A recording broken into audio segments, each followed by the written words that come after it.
Hello, everyone, and welcome to Shred's Takes. I'm Mike Schretter. Today's going to be a more formal preview of the Western Conference Finals. I will do a preview of the Eastern Conference Finals, and that will come out Wednesday. So this is for today. Well, I just want to get right into the preview here. It's going to be of Lakers and Nuggets, I think, which will be a great series. I'm right now thinking it's going to be Nuggets in 7. Home court advantage. I think they're a little bit more of a complete team. I do think the two stars combined with the Lakers are better, but I do think that the Nuggets have a more complete team and have home court advantage, which I think really matters in the playoffs. So those are kind of my initial thoughts. But let's get down to the teams and what they've done so far in the playoffs and how they've been able to accomplish this, right? So let's think about keys to the series. I'll get into it in a minute, but let's talk a little bit about it. Looking at my notes for a second here, guys. The Lakers won 4-2 over the Warriors and the Grizzlies and blew them out in both game sixes. They won by 22 in game six against the Warriors and 40 against Memphis in that game six series in round one. So the leaders for the Lakers is LeBron James, averaging 23.4 points per game, 5.3 assists, which leads the team in both areas. And then the other major leader for the Lakers is Anthony Davis with 21.2 points a game, 14 rebounds, 3.2 blocks, and 1.4 steals. He leads in rebounding, steals, and blocks. And then we got D'Angelo Russell at 15.7, Austin Reeves at 15.4, Rui Hachimura at 11.2, Dennis Schroeder at 7.5, and Lonnie Walker at 6.8 because of his recent emergence in the playoffs in games 4 and game 6 against the Warriors. So that stuff really matters. But for the Nuggets side,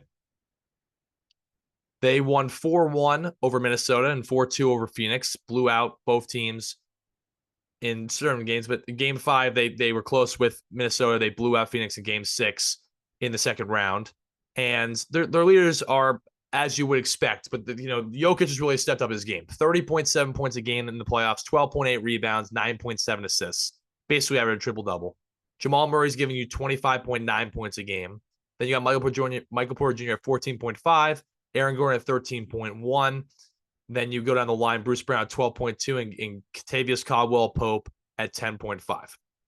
So the Lakers present the best defense in the playoffs. The Nuggets present the best offense in the playoffs. So this is going to be a great series. I think it's the difference really is, in my opinion, I think Mike Malone's a more seasoned head coach than Darvin Ham. But Darvin Ham has shown to be an excellent head coach. So that's going to be a great chess match between both of these teams going forward. So that's my initial thoughts here for at least looking from a statistic standpoint from this series. But there are going to be major keys to this series. The first thing right off the bat is how are these teams going to do defending ball screen actions in this series? You think about the ball screen actions that the Lakers present with Anthony Davis and LeBron. The Nuggets will not be switching those ball screen actions as opposed to what the Warriors did and what Memphis did. So, again, Anthony Davis will have opportunities to roll more of the basket. If he doesn't, if they decide to blitz it, LeBron will be able to turn the corner and be able to get downhill. So LeBron's got to be really effective as a scorer in a decision maker in these ball screen situations, especially with high pick and roll. And Aaron Gordon's a great defender. I think people are sleeping on the fact that Aaron Gordon can present a challenge for LeBron defensively. I know it's LeBron. I know he's arguably the greatest player to ever play the game. I'm not saying LeBron's going to struggle in this series, but Aaron Gordon can make it tough on him. Aaron Gordon made it really tough on Devin Booker and Kevin Durant. Granted, different skill sets, different body types, right? LeBron's a much bigger guy and, it presents a different challenge because he's also a cerebral thinker of the game and facilitator. Devin Booker, while he did show, facilitating tendencies very well in that series, Kevin Durant didn't really show that. Kevin Durant was guarded heavily by Aaron Gordon in that series. And I think the adjustment that the Nuggets made was putting Aaron Gordon, switching him up on both of those guys. But I do think Aaron Gordon's a lot better defender than people are realizing. He has a lot of strength to be able to at least make things difficult on LeBron. He's quick. He's athletic. He's very smart defensively. Now, look, LeBron's a smart guy, and he'll figure out how to be effective. But that is going to be a big key. The first thing is, how do the Nuggets be able to defend that and not allow it to be effective, right? That was a big key in the Phoenix series, and that will be something to see how they defend that. The second biggest thing is transition defense. That comes from not turning the ball over, but the Lakers struggled against transition offense in the Warriors in the previous series. They really struggled in that. That's why they They did much better in game 6, but that's because they also made more shots and did a better job in terms of their rotations. But they did have moments where they really struggled. Game 4, game 2, and game 5, where they really struggled against the Warriors' transition defense. They got lucky against the Warriors in game 4, but that'll be a key. And for the Nuggets, they did struggle in game 3 and game 4 against the fast-paced nature of what Phoenix was trying to do with Devin Booker and get out for threes and layups and stuff like that. So the Lakers are a really good transition offensive team. That's going to be a big key. If you're not able to stop that transition attack, LeBron, Anthony Davis, and Austin Reeves and D'Angelo Russell are going to get out and get easy buckets. Rui Hachimura also, right? You can't allow either team to get any advantage to transition. If you want to win, you can't allow transition to dictate how you're going to lose the game. Right? Whoever gets more transition points, I think will have an edge in this series, which I think generally just because the Nuggets play faster, that might be a good advantage for them. Now, they're very efficient in the half court as well, but transition offense was something they really burned Phoenix with the last 2 games. And Jokic does run the floor, so Anthony Davis has to be locked in. The third big key is three-point shooting. Now, the Lakers are not the best three-point shooting team, but they got to hit open threes because the Nuggets are going to pack the paint. They're going to pack the paint against LeBron. They're going to pack the paint against Anthony Davis. Hey, I know Mike Malone's going to do that, right? They're probably I don't think they're going to probably double LeBron with Aaron Gordon. They might show doubles. Again, Mike Malone does have a lot of tricks up his sleeve defensively. I initially, if I were Mike Malone, I wouldn't double LeBron because of LeBron's ability to pass. I would make LeBron beat you from scoring wise because LeBron, did play well against the Warriors, but there's bits and spurts where he can show that moment, right? Game 1 also is a feel out game for LeBron, so who knows if he's really going to do that. I think with Anthony Davis, you do need to show a double. I think Jokic is not quick enough or athletic enough to stop him in the paint. So I think showing a double or digging in on Anthony Davis is going to be a big key for them in that situation. And when they do that, that's going to lead a lot of open threes to the Lakers. The Lakers got to be able to hit those. Guys like Jared Vanderbilt, Dennis Schroeder, Austin Reeves, D'Angelo Russell, those guys are going to have to be able to hit threes. Lonnie Walker also. Those guys are going to be able to have to hit threes in order to combat the paint presence defensively the Nuggets are going to, I at least expect, will be putting against LeBron and Anthony Davis. And on the other side, the Nuggets are a team where Jokic can't be scoring 40 if you're going to try and win. Jokic, I don't think, is going to be scoring 50 points in this series. I think Anthony Davis is going to make it a lot tougher. I think Jokic will still be very effective because he's a very smart basketball player. He's very skilled, and he's got incredible touch, and he scores in different ways than a guy like an Embiid would score or a guy like Draymond would score or a Jaren Jackson. He's a very different scorer than those type of players. With that being said, though, the three-point shooting, those open catch and shoots that you will get based on Jokic and Jamal Murray's penetration, Michael Porter Jr.'s got to hit threes in this series. Aaron Gordon's got to hit threes in this series. Bruce Brown, KCP, Christian Brown, those guys are going to have to hit a lot of threes in order to combat the Lakers defense and allow the Lakers to at least respect them as players, right?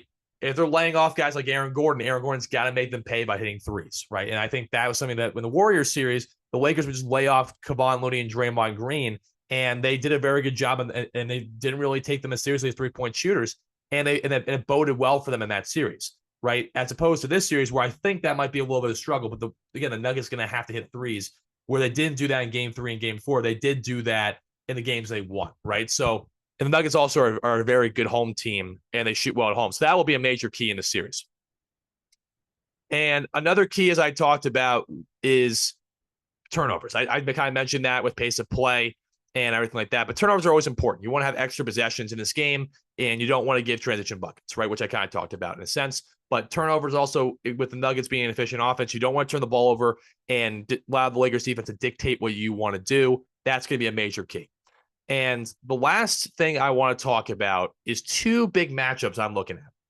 Everyone wants to say LeBron and Aaron Gordon. That's a matchup, obviously, I'm looking at. But I'm looking at how will Dennis Schroeder slow down Jamal Murray, because Jamal Murray's been playing really well in the playoffs, 26 points a game, as I mentioned, 25.9 to be exact. But he's been playing really well in this series. So how is he going to slow him down? How is he going to be effective in that? So that's number 1.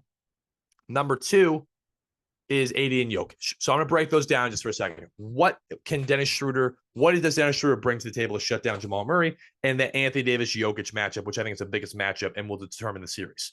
As I think most series the Lakers have determined, it's whoever wins that AD whoever matchup.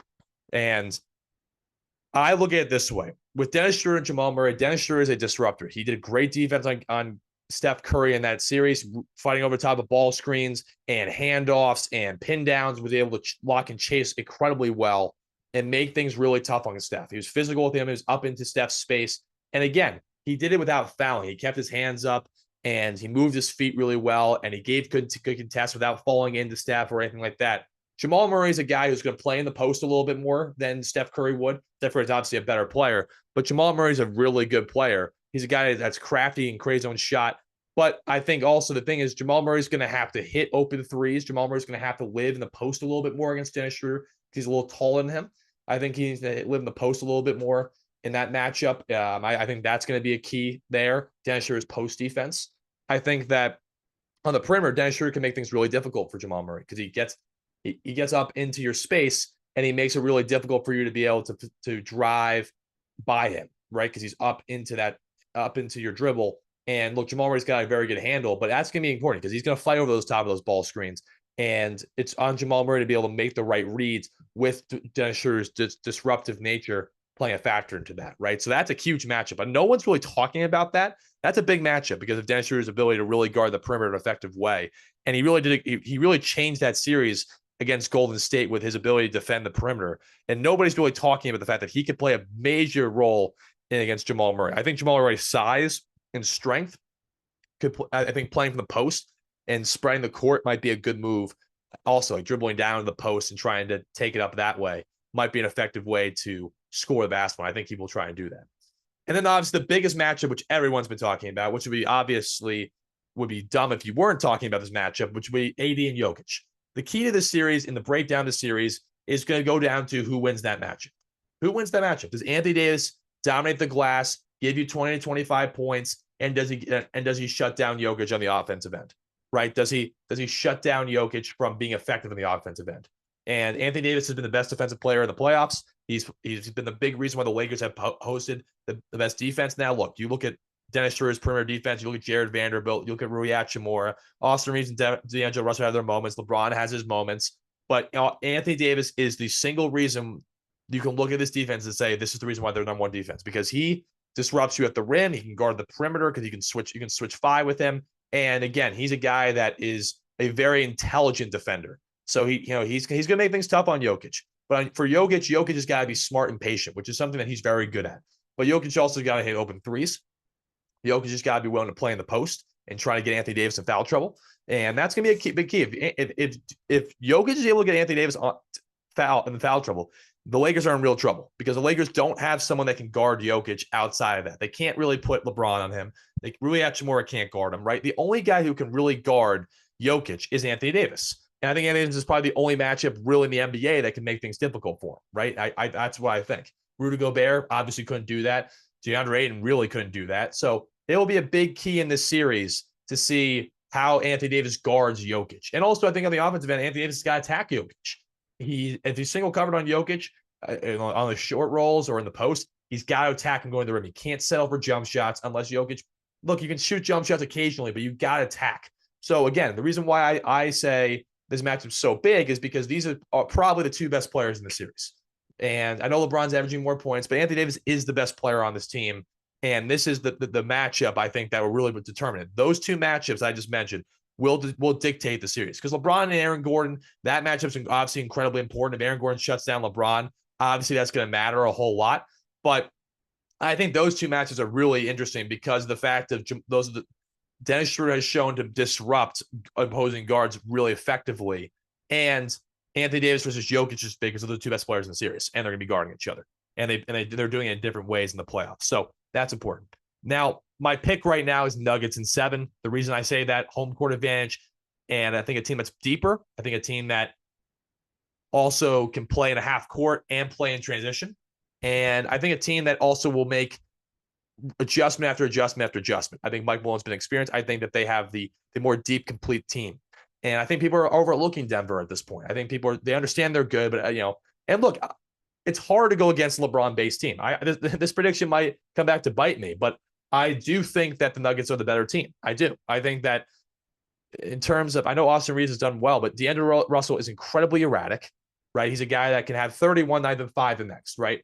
Austin Reeves has had good moments. I get that, but Porter Jr. is erratic. I get that as well. But Aaron Gordon generally gives you good stats.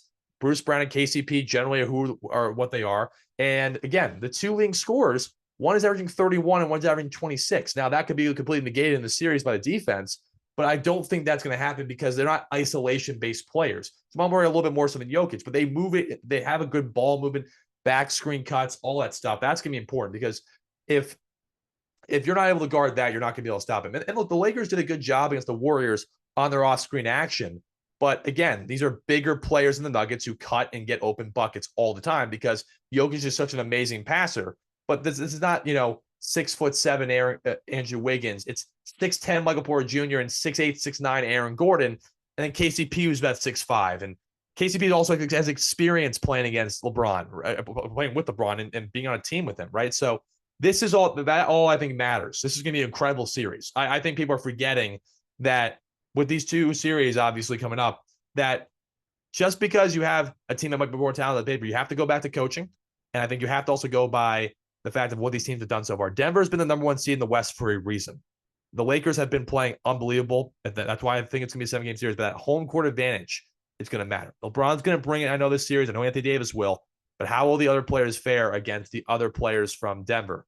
And I think that you have to look at that and take it into account. So that's my preview right now. I loved it. I'd love for you guys to check back in on Wednesday when I do my preview of Miami and Boston, the Eastern Conference Finals. And I will talk about that then. So thank you so much for tuning in. Make sure if you're new to this channel, like and subscribe to the channel, like this video. And also, if you don't get back over to YouTube to watch these videos, you can go over to Apple Podcasts and Spotify to check out the latest content. Final announcement, make sure to check me out also on AMP Basketball with Mike Schretter, excuse me. And that's where I kind of talk about themes within basketball and give a little bit more of my hard-hitting opinions as opposed to my analysis of the game as I do on this channel. So do that as well, and I hope you guys have a good rest of your day, and I'll see you guys on Wednesday for a breakdown of that series. See you guys soon.